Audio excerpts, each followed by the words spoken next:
Guto Galamba. Com certeza um dos nomes mais polêmicos da internet brasileira hoje.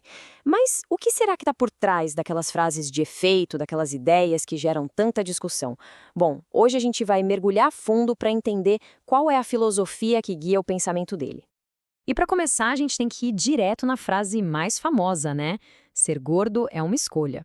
Olha, essa afirmação bota fogo em qualquer debate, divide opiniões de um jeito impressionante.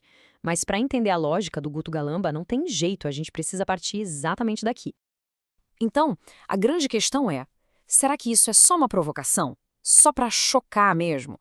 Ou existe de fato um sistema de pensamento, uma filosofia por trás dessa ideia? Para descobrir, a gente vai ter que cavar um pouco mais fundo, sabe? Ir além da superfície. Então bora lá. O primeiro passo é esse mesmo. Vamos dissecar essa afirmação controversa. Pensa nela como se fosse a chave, sabe? A chave que abre a porta para entender todo o resto da visão de mundo deles sobre responsabilidade, sobre resultados. E é aqui que a coisa começa a ficar interessante, porque ele faz uma distinção que é crucial para todo argumento. Para ele, ser gordo e ser obeso são duas coisas completamente diferentes. Uma coisa é a obesidade, que ele define como uma condição genética, algo com que a pessoa já nasce. A outra é ser gordo, que para ele é um estado, um resultado de ações. Ok, vamos aprofundar um pouquinho nisso. Na visão dele, a obesidade é essa predisposição genética que não dá para mudar. É uma carta que a pessoa recebe ao nascer. E o que isso quer dizer na prática? Que, segundo essa lógica, alguém pode ser obeso e magro. Sim, ao mesmo tempo. Porque a condição genética é uma coisa e o resultado físico, o corpo da pessoa, é outra. E aqui está o pulo do gato de todo o raciocínio dele. A lógica é: a condição, a genética, não é uma escolha. Ninguém escolhe isso. Mas o resultado físico, esse sim, é fruto de escolhas. É exatamente nesse ponto que a palavra escolha se torna a peça central de todo esse quebra-cabeça. O que nos leva direto para o coração do pensamento dele, que é essa tal de filosofia da escolha. E olha, isso aqui é a base, o alicerce mesmo, não só do que ele pensa sobre fitness, mas sobre, basicamente, a vida. Ele usa muito essa frase para ilustrar o ponto de vista dele. Pensa assim: as cartas são as circunstâncias que a gente não controla, a genética, a família onde nasceu, a situação financeira inicial. Agora, o jogo é como a gente reage a tudo isso. Para ele, o poder de verdade não está nas cartas que a gente recebe, mas em como a gente decide jogar com elas. E, segundo essa lógica, é claro que o acesso às coisas não é igual para todo mundo. Acesso a uma boa academia, ao nutricionista, a tempo livre, isso tudo varia demais de pessoa para pessoa. Mas o ponto dele é que a capacidade de fazer uma escolha, dentro da sua própria realidade, essa sim seria a mesma para todo mundo. A ideia é: faça o melhor que dá com as ferramentas que você tem agora. Tudo bem. Se o pilar é a escolha, como é que isso se aplica na nossa mentalidade do dia a dia? Bom, é aqui que a gente entra numa das ideias mais diretas e, sem dúvida, polêmicas dele. Essa frase, curta e grossa, ela resume perfeitamente o que ele pensa sobre o que ele chama de mentalidade de vítima. Na visão dele, se colocar nesse papel é o maior freio de mão que uma pessoa pode puxar na própria vida. Mas o que seria essa mentalidade na prática? É, por exemplo, culpar o marido ou a esposa porque a dieta não vai para frente. É dizer: não tenho dinheiro, então não tenho o que fazer.